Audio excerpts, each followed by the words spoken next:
На БТР залез.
Shogun here, and what we were just looking at were some scenes coming out of Kazakhstan tonight, where the rising cost of fuel has sparked massive unrest and protest across the entire country. In fact, honestly, I will go so far as to say this isn't even really protest. I will call this more of an uprising, because we're starting to see clashes between the military and civilians all across Kazakhstan. A state of emergency has now been declared, and civilians are going so far as to band together and chase down military convoys, trying to stop them from reaching major cities so the military can aid local law enforcement to fight back these protesters. Let's take a look real quick.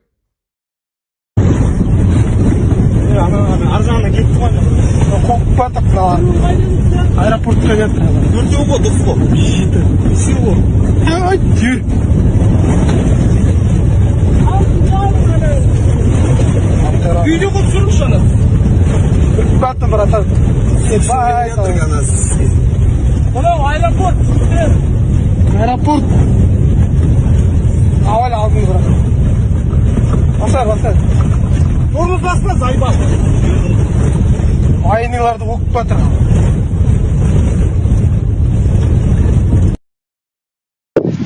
Durun to'xtatdik, jigitlar, to'xtatdik. Sabir, 2 umaj var arkadaş. Gelinler, yassı büyük maşinler gelinler. Stolda anası.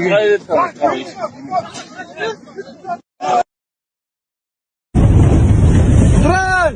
Aziz, bassın şarı altında. Durup toktat, dolmuşlar toktat.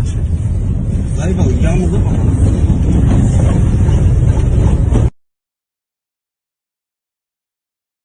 So yeah, as you can see, things are getting really crazy over there. And you might be asking yourself, why am I even talking about this? Why is this important?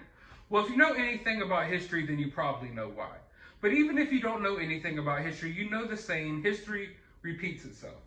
And ladies and gentlemen, I believe what we're watching right now play out across the entire world? Is history repeating itself? You know, World War I, World War II, all of these major conflicts that the world has ever gone through, they didn't just come from nowhere. They often start when the world is experiencing massive unrest, experiencing massive problems economically. You know, this public health crisis that the entire globe has been going through the past couple of years is largely responsible for a lot of economic collapses throughout, you know, various nations, countries, and various societies. We're seeing, you know, people who've been cooped up, locked in their houses. You know, people are going crazy. There's massive unrest across the whole entire globe. You know, we can all feel it. We can all see it. We've seen it within our own country. We've seen protests sparking, you know, and popping off within our own country. And what's happening in Kazakhstan right now is even worse than what we've seen in our own country, because they're literally clashing with the military. And what I'm afraid of is that the world is due for another major conflict.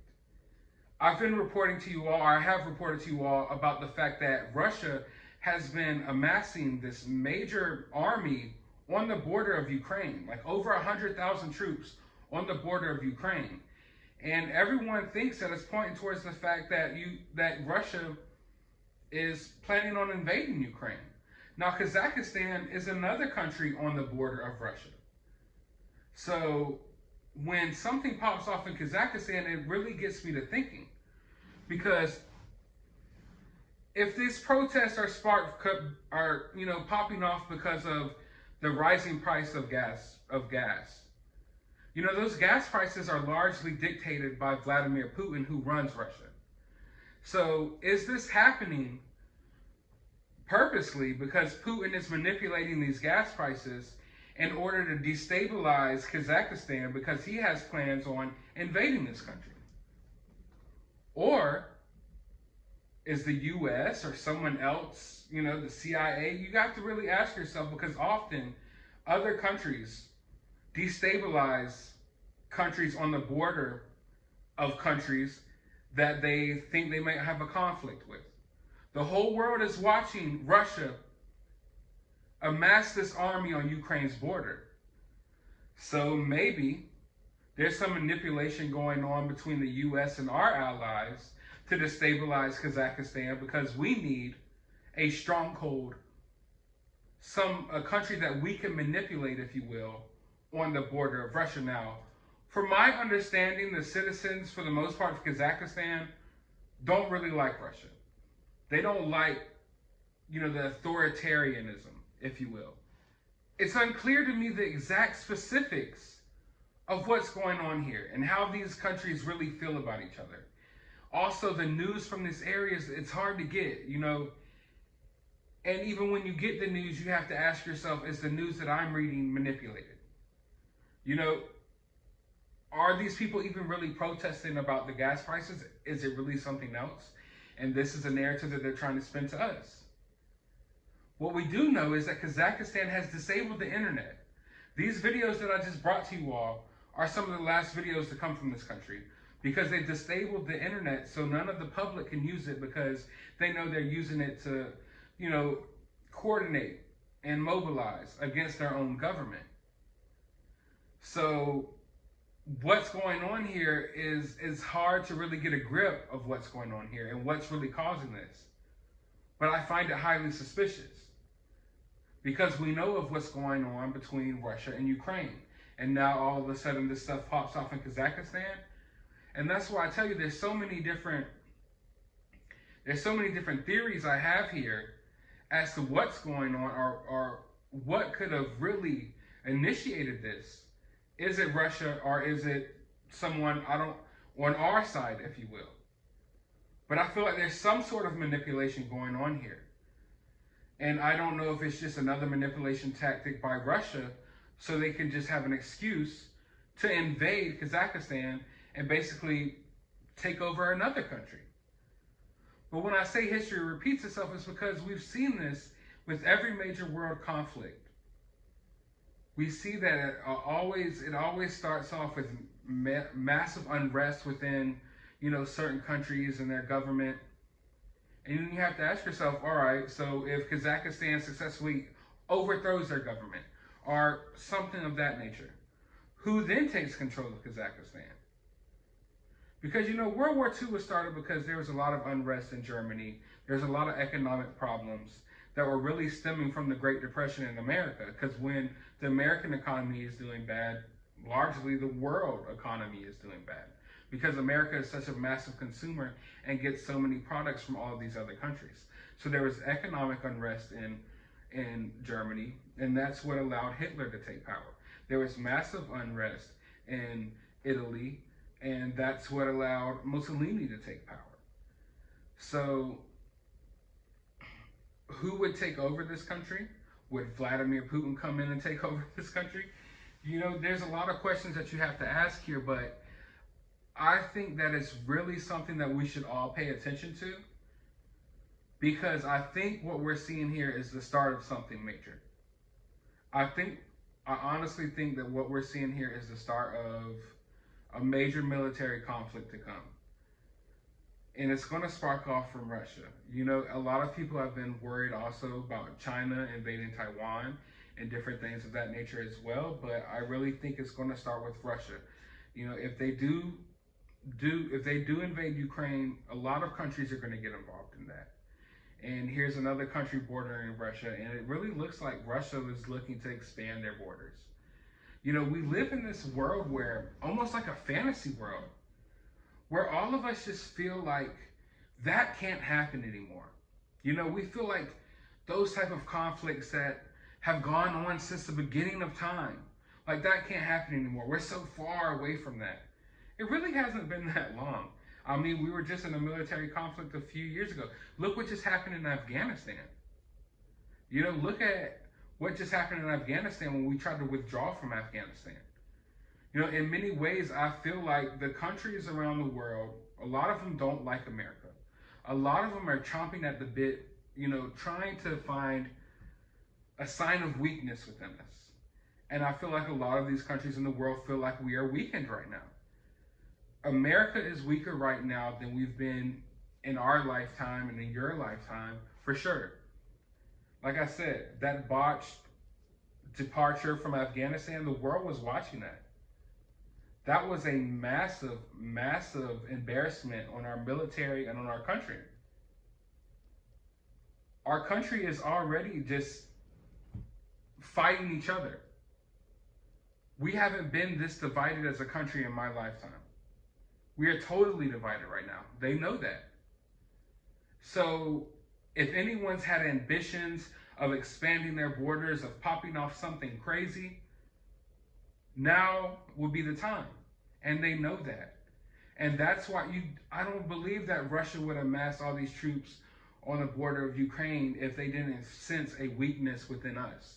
I just get this sense that these other countries smell blood in the water, if you will, and that they want to capitalize on this opportunity right now while we are weakened, while we are so at war with each other, even if it's not a war with weapons, a war of words and just a war of cultures. And it's just this internal clash that we're going on, within our country right now. And then, of course, the economic crisis that's going on across the entire, world, this health crisis that's going on. It's just all going to boil down to something crazy. The pot is about to boil over, if you will. It's just too much going on for something not to spark off at this point, if you ask me. But I'm going to keep an eye on this situation. I hope all of you continue to keep an eye on this situation. I feel like it's something very important to look at. Especially, it's like, for the large majority of my life, I'm 30 years old.